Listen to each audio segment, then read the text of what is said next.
Hello everyone, welcome to this new video.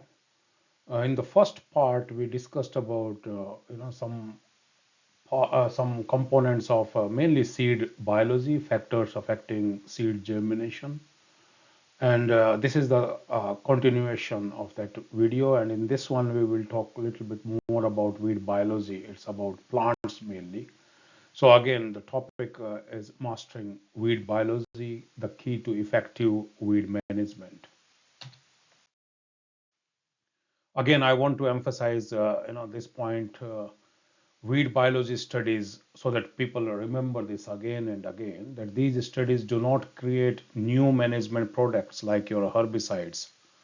But what they do, they provide a concept for weed management that can be successfully used in making informed decisions in the selection of control tactics for researchers, growers, and industry.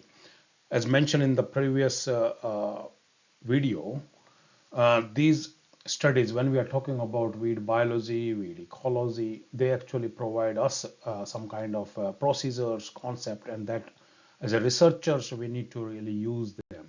Okay. Now, this is a different component here. Just and forget, don't worry about species name. There is one species, we call it feathertop Rhodes grass, or its scientific name is Chloris virgata, bladdercatemia, ipomia, or hibiscus one, not ipomia. So one produces 150,000 seeds per square meter, and another one is 20,000 seeds per square meter. You may say even per plant, just consider per plant. Not. So which one would take longer to deplete seed bank? Just think about this one for a moment. Whether it's this feather top, which is producing more than 100,000 seeds, or it's only 20,000, which would take longer to deplete. Okay, let's see now. This is Chloris virgata, or feather top Rhodes grass. On y-axis, it's seed persistence in percent, like when they produce 100,000 seeds, for example, out of those 100, and that's time after seed in the field, when we place them, and these are months. So you see this particular one, and we always do in two ways. We simulate no-till systems, like where mostly seeds are on the surface, or tillage. Either you can bury very shallow, like where we use shallow tillage to 5 centimeter or 10 centimeter. We don't really go deeper than 10 centimeter, at least in Australia, if we have to even a little bit cultivate or do harrowing or a little bit rotavator. So this is a open one, buried seeds, and that one. I think there is not really rocket science. For all species I have seen, surface seeds always deplete faster compared to buried seeds, and the reason is we discussed already that there are more unfavorable conditions on the soil surface, fluctuation in temperature and moisture, fluctuations are higher on the surface, predation activities are higher, all those things. Now let's see this one. When seeds are placed on the surface, for this one, doesn't matter it's one plant is producing 100,000, 200,000.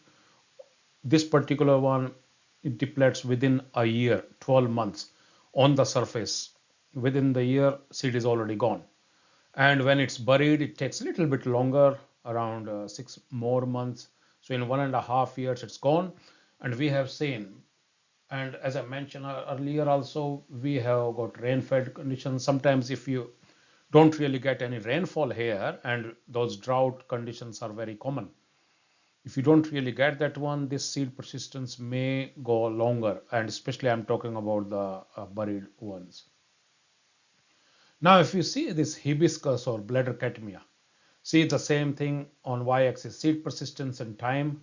This is surface seeds, and these are months, with 3 years, 3.5 years here. It took 3.5 years for the surface seeds, but the buried seeds still, after 3.5 years, 60% seeds are still there. Seed persistence, if you can see, 60% seeds after 3.5 years there.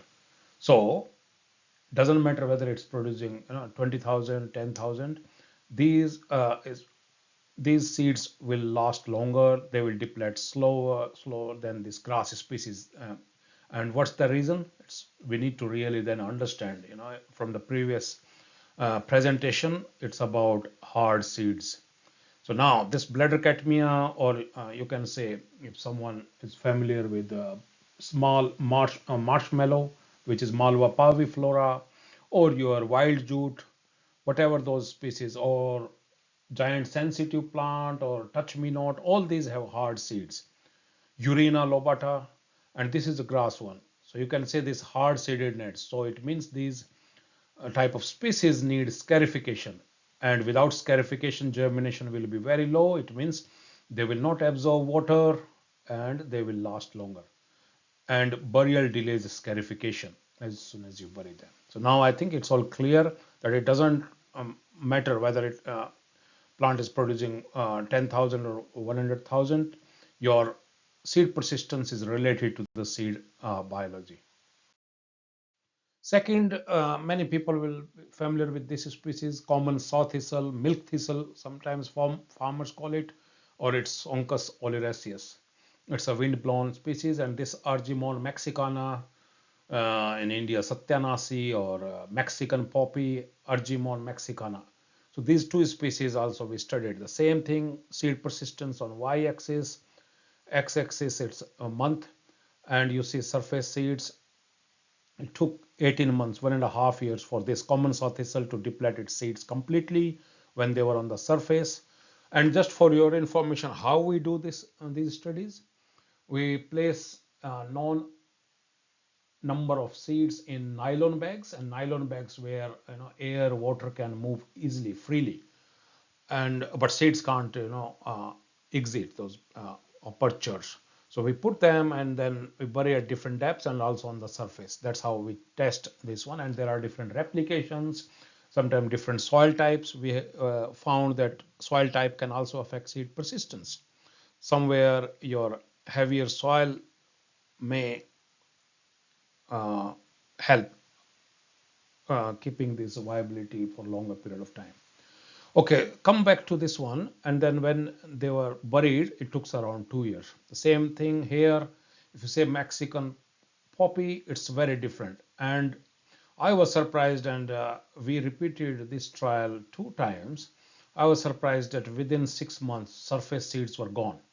And that's how we see even in the field also mostly surface. And I'm talking about this in Australian environment, and not really in other countries it may differ because these biotypes are very different. But in our environment, within 6 months, these seeds on the surface gone. But how these make here, their way to the field or to depths. In Australia, we get cracks because it's rain fed. Sometimes we don't get rain for few weeks, few months, and then large cracks develop, and these seeds actually bury themselves, and that's how they actually increase their life. And if you see these ones, buried seeds, see after 3.5 years, still around 30%, more than 30% seeds are still viable. So this is another example. So again, what I want to emphasize, don't think about seed production, total seed production. It all depends on the species. Okay, so this one we already covered. Within after 3.5 years, more than 30% seeds remain there. So what are the implications of these things? So seed burial through tillage, how seeds are buried here. As I mentioned, one is like seed cracks, and through tillage, if someone is talking about tillage, or even if you are doing no-till, that those points, those either you are using tines or discs, here knife points, they may also create some soil disturbance and increase seed persistence. Some weeds like saw thistle, or in the previous slide, feathertop rhodes grass, from this one we know that they are unlikely to develop persistent seed bank because 1.5 to 2 years you can deplete them. So it means if you not allow these weed species to produce new seeds and dispersal is prevented, you can easily control these weeds. And if someone wants to see more or want to read details about these 3 4 species, that's in scientific reports, nature's paper. Also another for our summer grasses, including that feathertop rhodes grass, that's in this journal. That is 2006, I think during from my PhD when I did in South Australia. That's on annual ryegrass, how these tillage systems affect seed persistence.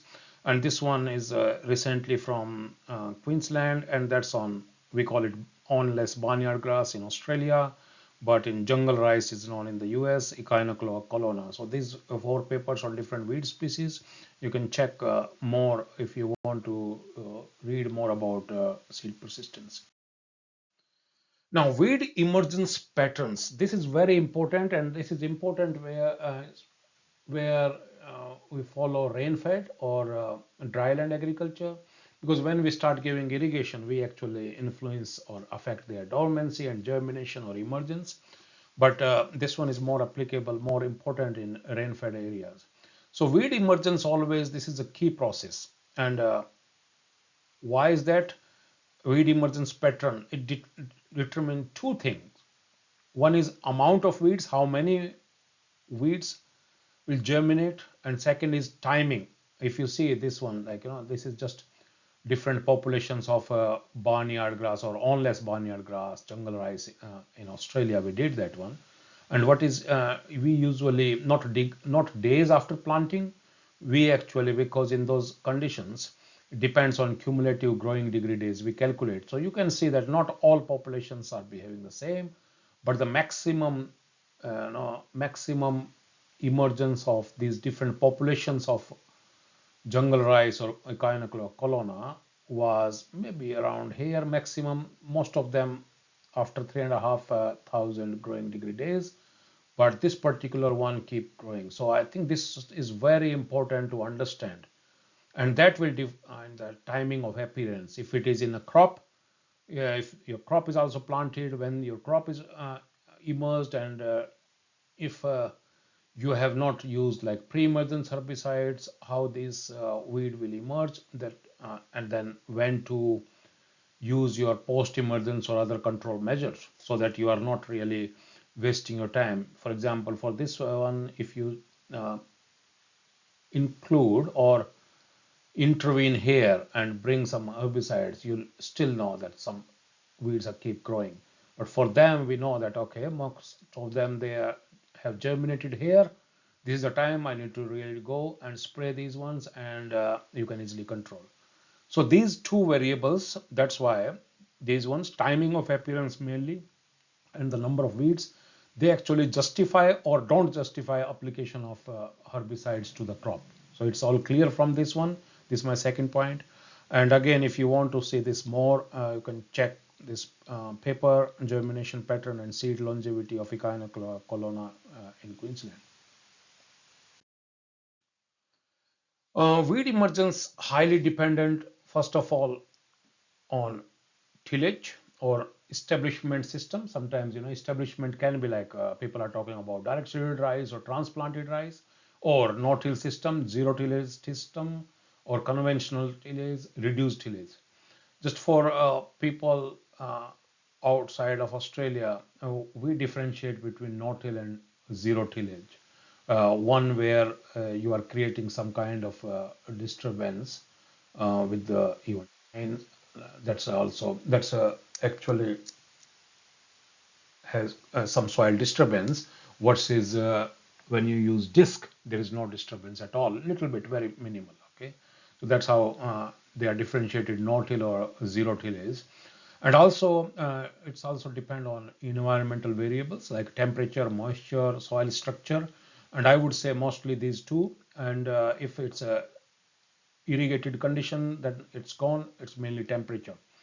But in our situation, in temperature and moisture, but soil structure is also important, whether it's a sandy one or a clay, and that will actually also affect your soil moisture. And because of interaction between crop establishment system, climate and soil characteristics uh, on weed dynamics, and I'm talking about weed emergence, and these all factors will affect. That's why modeling is crucial for designing and evaluating integrated weed management. I personally is not really great fan of modeling, but nowadays people are using modeling in different parts, and when you try to understand its applicability, its implication, then you will love it.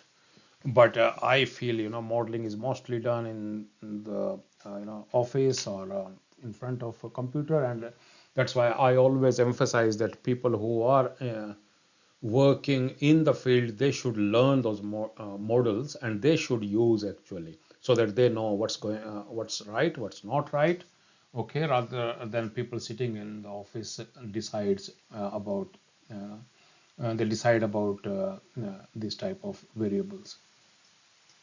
And why it's important, as I mentioned earlier, predicting weed emergence timings, it can strengthen our integrated weed management programs. And these models can be implemented into technological platforms, softwares can be made, or smartphone apps.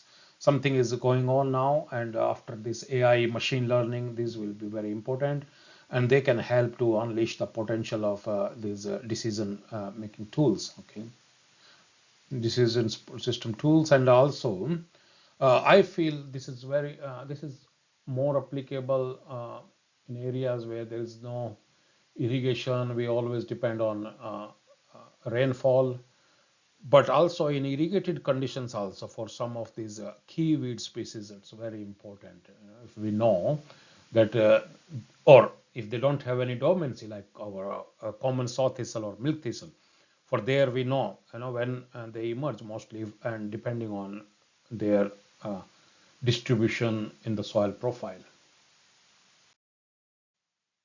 Oh, this one is something new.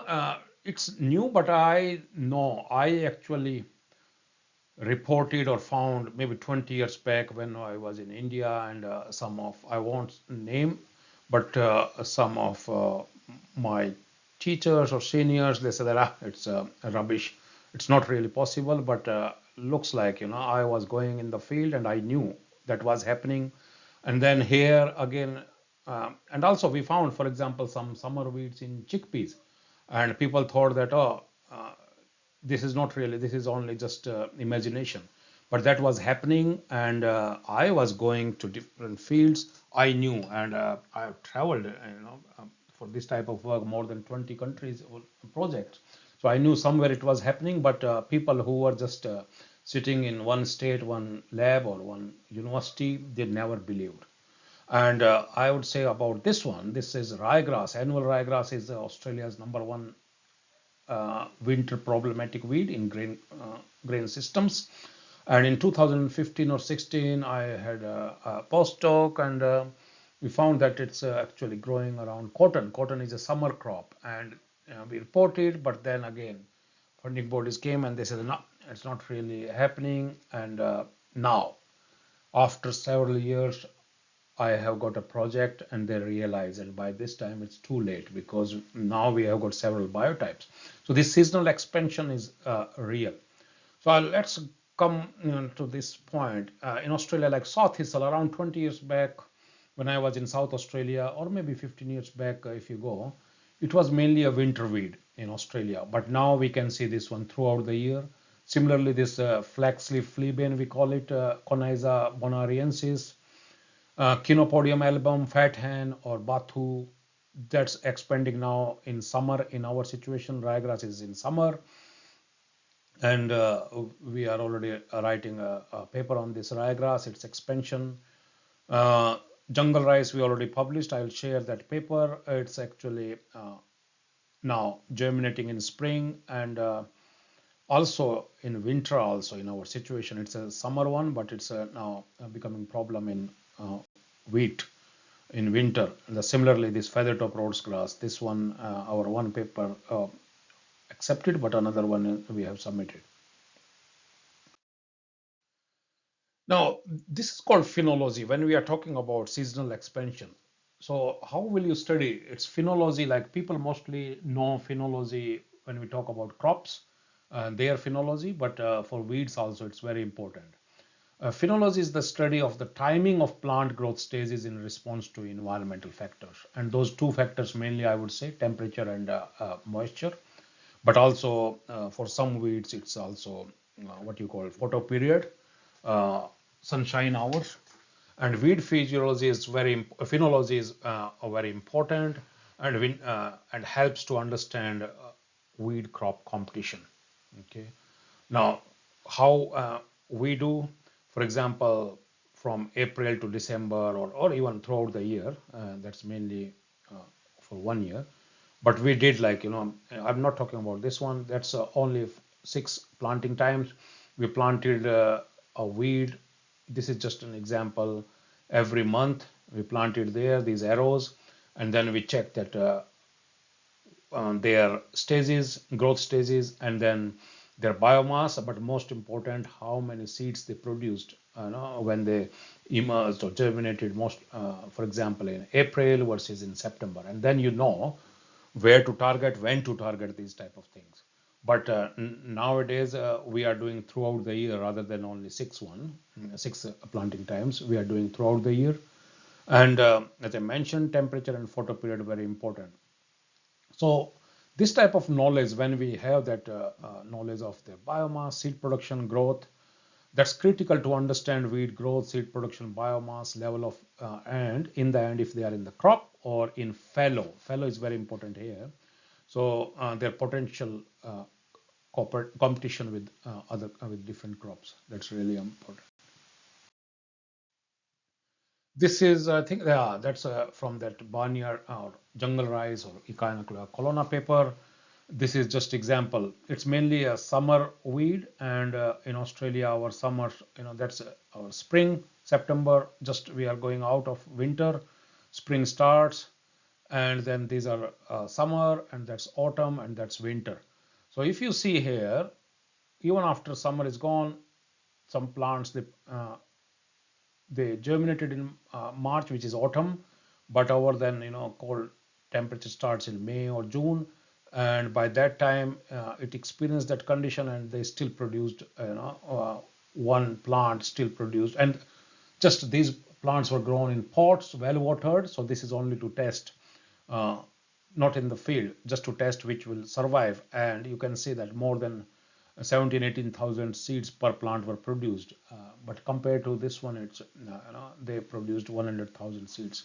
The July, when they germinated, it was all winter, so in winter they germinated. In September they experienced, a little bit warmer condition, and then they produced more seeds. So you can see that one, they are actually germinating this, talking about Echinacea colonna, germinating and producing seeds throughout the year. So that's okay, we have done that one, but I always emphasize on collaboration.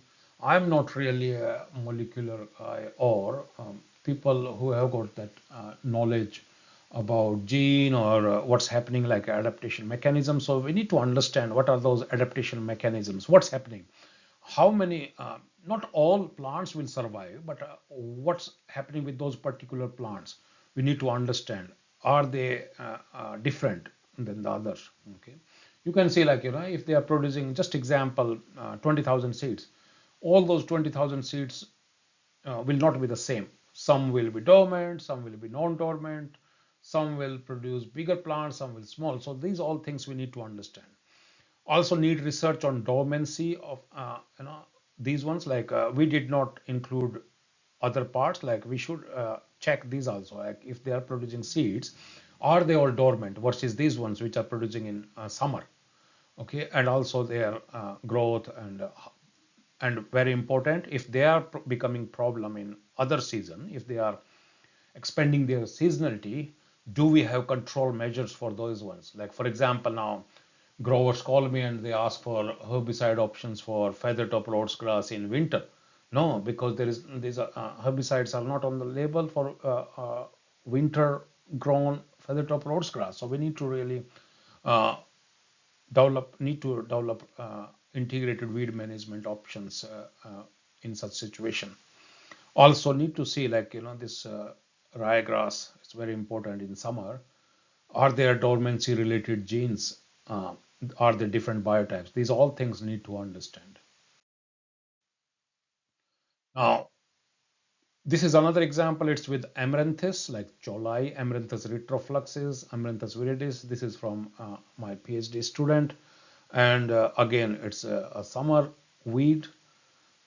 And our summer is usually, this is our spring, but summer starts from December, January, and February. So if you see these two species, and what we are here saying that early spring run, they produce more seeds compared to when they emerge in late summer. So from here, it's very simple that all the growth and seed production dependent on emergence time, and but weeds emerged throughout the late spring to summer. So if you see, and they produce significant amount of seeds, and these seeds and these plants, they grow vigorously, more vigorously, and produce more seeds, more biomass compared to other ones. So what that mean, that we need to really focus here, or if you say comparison, more focus should be here. So any early weed management practice for these species could be beneficial. And if they in the field, if they have got different cohorts, it's important that we apply pre-emergence herbicides here, so that they control most of these plants, but also provide that long residual activity for these ones later on also. These are just some papers if you want to see. Also, just before I go to this paper, this one only last year in October. As I mentioned, it's a winter weed, and our summer or spring starts in September. And you see, this is our summer, December, January, and this photo was taken in March 2024, or late February 2024. You can see these ones, they produced before this winter starts, or before autumn starts. Within summer they produce seeds, and not all were viable, but some seeds were viable. Even if they are not viable, if they are germinating, it's a winter one. If they are germinating in summer, farmers have to do something. They can't really just leave this one, because as I mentioned, in fallow conditions, these plants can absorb, take mostly moisture from our soil profile, can also take nutrients, also may harbor some insects, diseases. So and they have to do something, they have to spend money. So that's why it's really becoming problem. And now I think from this year we will focus more on this ryegrass. Also another one I'll cover maybe when I cover this particular weed species. It's about biology and management. But this particular one was never a problem in Queensland, in our region, and now it has entered. Now, people outside of Australia don't really think about when you listen to this presentation, don't just think about this particular species. Think about it's a weed species, and this type of research, this type of results can be applicable to species in your field. Okay. Okay. Now, before this one, I think last year or 2 years back, 2022, I had some biotypes from summer as well as winter, and we did really actually a trial where we tested them for different herbicides, and we found these are summer biotypes in this left graph, and you can see seedling survival on x-axis, different herbicide doses, and these two are winter one, W3 and W8. These are winter biotypes. I can't say resistant, because for that you need susceptible from the same season. But what it is saying, showing that these ones, summer ones, actually required more herbicides to kill. So it's possible that these are different biotypes, or they escaped and they are more tolerant to these herbicides. Okay, so that's why it's very important to study biology, ecology of these weeds, seasonal expansion, but also how they respond to herbicides and also other management practices. You can go to this another paper which is on open access. This is feathertop rhodes grass or uh, Chloris virgata. You can see here, this is in winter I'm talking about, and that's grown around wheat. We harvested this wheat, and that's in the center of one plant, and this is a small plant. They were actually, winter we get sometimes frost also, but did not really affect much. And these plants actually they were suppressed by crop competition, but also they avoided frost because they were under the canopy of that wheat. They produce, and if you see here, yeah, you can't really see compared to this. This particular plant survived throughout the winter, and it produced this much seeds. When okay, we planted in May, which is our wheat crop, planting season, and July is the last. If someone is planting, that's July, and that's our winter. And you can see that these seeds and these plants produce more seeds, here less, but also in crop competition. If when we had around 80 plants per square meter and 160, still they produced some seeds. If you see 49 here for July one, but here also about 200 to 300 seeds, and it's a lot per plant if they are producing in a crop. Okay, and problem is because you can't really see them, they are under the canopy, and when you harvest your crop, sometimes if they are under the harvest height, they will again grow and shatter those seeds. And this particular weed is not really, and later on after crop harvest, our growers mostly rely on glyphosate because it's fallow. They don't really take all both crops. So in that situation, they have to apply glyphosate, and this particular weed is not on the level of glyphosate. So you try to understand, where I'm coming from.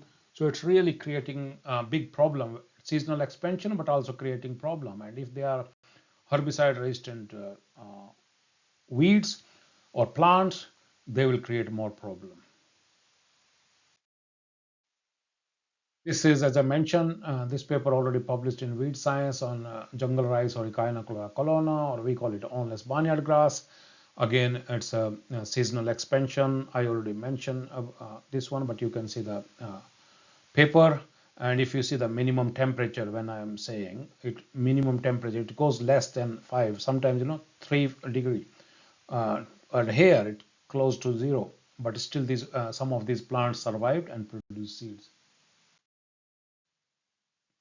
Also, another important thing about the seasonal expansion, we are here talking about in Australia, sorghum is a summer crop, but because when sorghum flowers, it actually coincides with high temperature, heat stress, and that reduces its yield. So what's happening now? We are trying to plant this early, and breeders are working on early or winter planted sorghum genotypes or existence. But as a weed scientist, we know that okay, summer this is a summer crop. If we plant a little bit early, winter crops, winter weeds will emerge in that one. And winter weeds, we don't really have herbicide options because for sorghum, because it's grown in summer, so companies have registered only for summer one. That's why this type of study we conducted, tried different herbicides, and that's what I'm saying, that this is very important to understand herbicide options also when we talk about seasonal expansion. Okay, climate change is a reality. I took these photos from Google, and I would like to acknowledge the sources over there. But this is very important. Climate change is happening, and I can say that our paper from Advances in Agronomy long time back, it's global warming and its possible impact on agriculture in India, but also we did in current science commentary in the this impact of climate change on weeds in the rice wheat cropping system. And what I want to mention here or emphasize here, that we need to study the response of these weeds to climate change. And the first important thing for me is water. People are talking about temperature, water, nutrient, carbon dioxide. I would say first one is water, then temperature, and then comes your carbon dioxide. So in this is ownless barnyard grass or jungle rice. On y-axis plant survival, and on x-axis it's glyphosate herbicide doses. What I want to emphasize, and if you see the first bar, well watered, and we used two biotypes. One was glyphosate susceptible, so you can easily kill at the field rate, which is this one, you can say 1260, and another one is resistant, where you can't really kill that one. Okay. Now, if you see here, uh, well watered first, second one is a well watered susceptible biotypes. Second one is well watered. When I say these plants were well watered, so no stress at all. So first is susceptible, second is resistant to herbicide. Third one is we gave some water stress condition, which is very common in the field here. Also, where you have got irrigated condition there also, or where people rely on rainfall, water stress is normal. And on weeds, I'm talking about. Third one is when plants were stressed, and this is susceptible. And fourth one is a resistant population, when again in stressed condition. Okay, lower rates, not really much difference. But when we talk about the field rate, if you see here, when plants were not stressed, the first one not stressed, well watered, and it was susceptible, the field rate completely kill it, no survival at all. But the same one, when we stressed these susceptible plants, you can see survival is more than around 90%. So that emphasized the impact of these stressed plants when you apply glyphosate, and it's well known efficacy is reduced. Okay, and second one is, if you say the resistant one, even if we go to the double rate, double the recommended field rate, and you see here this one, when for susceptible, again the same one, still some plants survived. For resistant, when we increased, you had only 20% survival when we sprayed on non-stressed or well-watered plants. But when plants were stressed, again, even after double the field rate, survival was 80%. So question is, we need to understand, this is, we know that it's happening, and we need to really give or send this message to growers, explain to them. But as a researcher, we need to understand why, what's happening here. So we need to understand the response of plants to this water stress, and it's all either related to stomata or leaf thickness or herbicide translocation, or herbicide translocation or evaporation. All these things is important to understand. So here just an example how, when you have got field capacity on x-axis, how plants above ground biomass is happening, all these things, and what's the relationship between biomass and herbicide efficacy. So that one is really need to understand. This is another one where we are talking only about on growth, height, and shoot biomass. Two species, Amaranthus viridis, this open one, and solid one, Erythroflux, and this one already published in Weed Science. And if someone wants to read this one, and if you don't have access, just send an email to me, and I'll send a copy to you. So that's another example, and that's from my PhD student. And the same thing I did maybe 15 years back, 2010 or 13, on Lesbanian grass when I was at Erie, in the Philippines. Also, this is itch grass, so you can read that one, and we use moisture meter, but you can use different instruments, or sometimes on weight basis. And this one from Australia, when we same thing, jungle rice, but when we came here, these are different biotypes. Mostly these are rice weeds in the Philippines, but here it's mainly an upland weed, and mostly problem in sorghum or cotton. Second one, as I mentioned, temperature after water. And most important for us is, we know different herbicides may be affected, but glyphosate efficacy is really important for us, because when we rely on glyphosate for our weed management in fallow, also when you have Roundup Ready cotton. So glyphosate efficacy is reduced at high rates. If you see this, just try to understand, this is mortality of I think it's a feather top rhodes grass or Chloris virgata, and on x-axis is its glyphosate rate. And you can say this is our field rate, uh, and this is low temperature. This is, sorry, that's mortality. That's a red one is low temperature, and this is high temperature. When I say low or high temperature, how we do this is 35, 25. We can say these are our summer temperatures, and which is very common, and this is 25, 15 maybe spring or autumn temperature. So, and we have got fallow conditions always, and farmers always spray these ones. So that's why we compared that when we would get maximum efficacy. So what we found here, that when you have got low temperature, when spray glyphosate, mortality actually goes to 100%. And here for on feather top rhodes grass, if you see here, mortality 100% here for this particular weed, for this particular population, which was actually a resistant one at the field rate. But the same thing, when we applied at high temperature, you see here at both places, mortality decreased significantly. Here at this rate, only less than 10% mortality. So 90% plants still survived, more than 50% plants survived. Okay, so you have to we have to increase this doses to, I think, 10 times the field rate. So you can easily understand now that climate change, talking about temperature, that can affect, and mostly glyphosate efficacy is reduced, but need to again understand, similar to my previous point, why it's happening.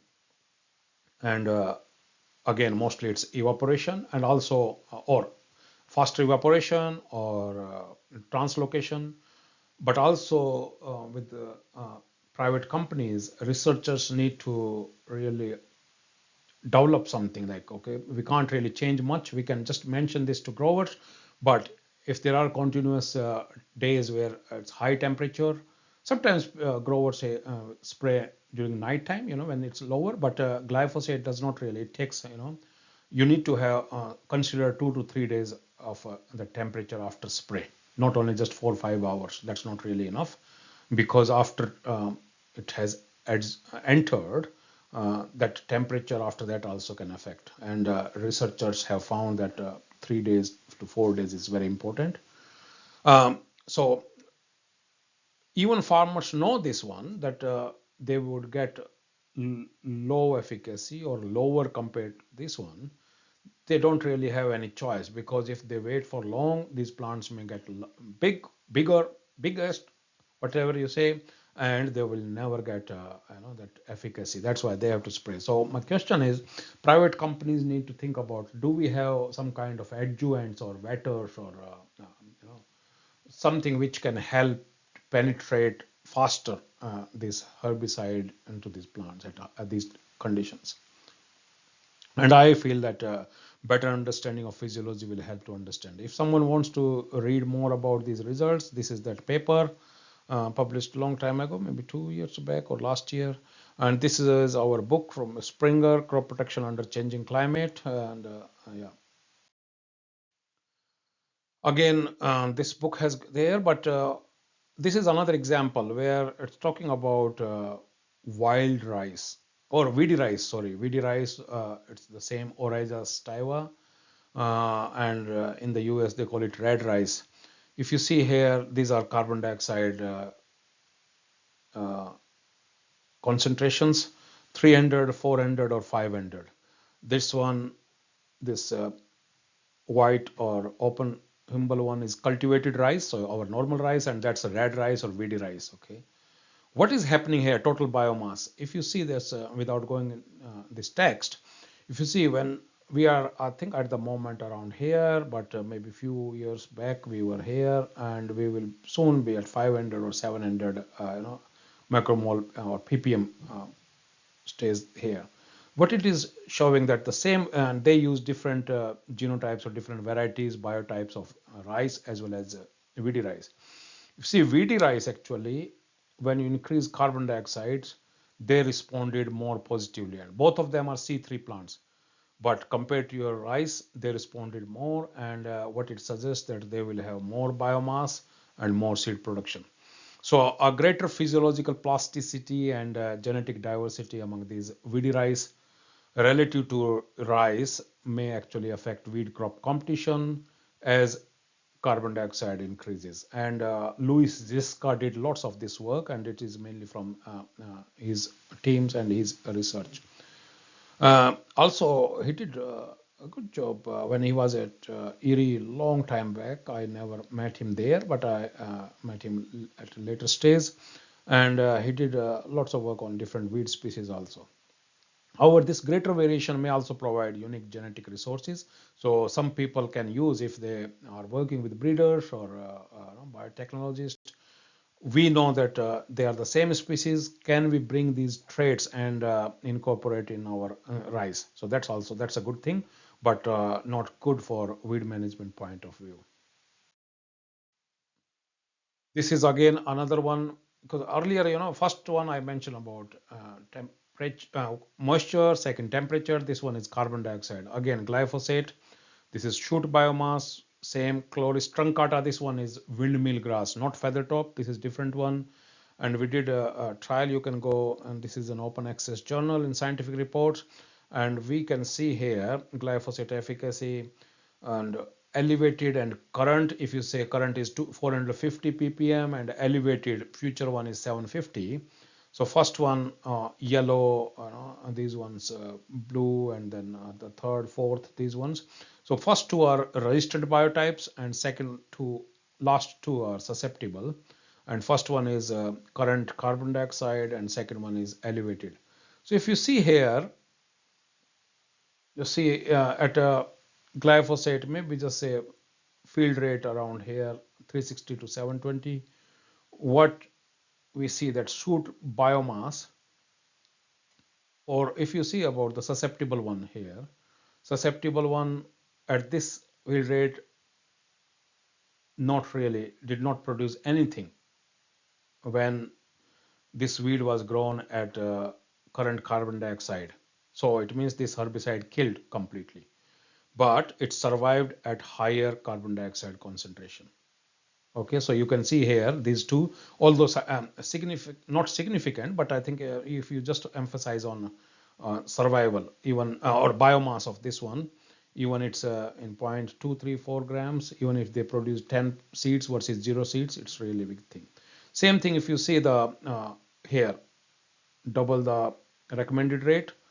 Still, for the resistant biotype also, at current carbon dioxide, that's yellow, it produced less biomass, lower biomass compared to that elevated one. So what it is showing again, that with the increase in carbon dioxide, glyphosate efficacy may be reduced. So phenotypic plasticity is really important, and phenotypic plasticity means how they respond to crop competition. This is just an example so that you better understand what I mean like plasticity. If you see here, these plants are grown without, and this first one, no crop competition. So it means they are in fallow situation. So if you see this leaf biomass, if just think about the second one, leaf biomass, when they are grown without competition, you can see in the half of that top half of the plant, 40% leaves were there. Okay, 40% leaf biomass in upper half and 60% in the lower half. But when they were grown in competition with the crop, you can see up to 80% biomass in the top half of the plant and only 20% in there in the lower half of the plant. What it is suggest, it's a phenotypic plasticity, that these actually plants try to capture sunlight, and that's why they increase their height or increase leaf portion leaf biomass in the upper half, and then that's how they change there, and that will have I think implications for weed management. So some weeds show the ability to reduce crop interference by increasing stem and leaf biomass, both of them in the upper half of the plant. And this type of plasticity actually allows them to modify their morphology, and they adapt to limited resources. If like resources, we are talking here mainly about sunlight. So a better understanding of weeds response to competition is required to improve the cultural methods, and that will rely mostly on crop competition. See this one, we know that crop competition suppresses weeds. This is just a example from the field. It's published in Field Crop Research on awnless barnyard grass.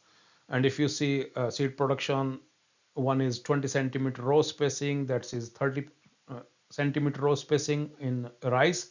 That was very common. And when these plants emerged with the crop or emerged 15 days after rice emergence or 30 days, 45, this type of information actually provides us, like, when do they produce most seeds, like, when they here they produce most seeds. And in 30 centimeter rows, which is wider one, how much seeds were produced by per plant, and there how much. And so it also suggests that up to 60 days you have to really do some weed control. You need to follow weed control tactics also. They produce the maximum, the first one. It's also related to your phenology. But what I'm trying to mention here is weed biology studies, they help to understand response of a particular weed species. So we can't really just say that um, crop competition and all weeds will behave the same. No, no, we have found broadleaf versus grasses, and within grasses also different. Okay. So then this knowledge is used to evaluate effect of crop competition like shade on weed suppression. And practical implication is, yes, we know that alone crop competition won't suppress, but how can we bring this crop competition with other tools? And now this is I think in Australia it's very common to show so that growers can easily understand. And beer is very common here. So this is a beer cap. You can see varieties, and it's from South Australia. My PhD supervisor was working on this one, and you can see that one variety of wheat has got that wide leaf versus this one. So you know that this one actually will be more competitive. So that's why this type of work really helps to understand, and that's why this is all weed biology. So in the end, again, I want to emphasize this one so that people don't really come back again and keep saying that, oh, how this weed biology studies help. So weed biology studies, they do not create new management products. What they do, they provide a concept for weed management, and that can be successfully used in making informed decision in the selection of control tactics for researchers, growers, and industry. Again, there are some papers here. You can go there. This is my first book we wrote in 2014, and second edition is coming maybe early next year. Recent advances in weed management. It was very popular book. Second one is, again, it's an elsewhere non-chemical weed control. Then this is on Flaris paradoxa, which is now increasing in Australia. We did work for 2, 3, 4 years back, and that's why my team actually tried to do work well in advance so that when these weeds become problem, we have got some preliminary information. This one first chapter, how ecologically based weed management strategies can help, and this is from this book, first chapter, and it's with my PhD supervisor. We wrote that one. This is again seed ecology in 2012 in Current Science. We published like how can this help seed ecology, and the same thing in Advances in Agronomy in 2010. This review can also help you to understand the role of seed ecology. Some of these flores, there are 3 species, not really just one. Some of these factors affecting, and also this is Cyprus rotundus with our collaborators from the Philippines, Dindo. Eh, we have got, like, Cyprus rotundus or purple nut grass or motha or purple nut sedge, whatever you call it. It's mainly a low upland weed, but now there are some lowland ecotypes. So weeds are adapting. Okay, so and these papers, if you want to read. Again, I always emphasize and again acknowledge this photo from the internet. Collaboration and teamwork is very, very important. Nowadays, limited funding and we have limited time. So, you try to understand first, just work together. So weed scientists need to work with other people and also other people also. They should also work with the weed scientist. I know some engineers, they think that they can do themselves. They are working by themselves, and in the end, they can't really differentiate one weed from another one. And sometimes they are taking oats rather than wild oats. You can't really do that type of thing and get desirable results. Same with plant breeders. People are creating their own herbicide resistant varieties, but we know as a weed scientist what herbicides are useful, which would work for longer period of time. That's why this collaboration is very important.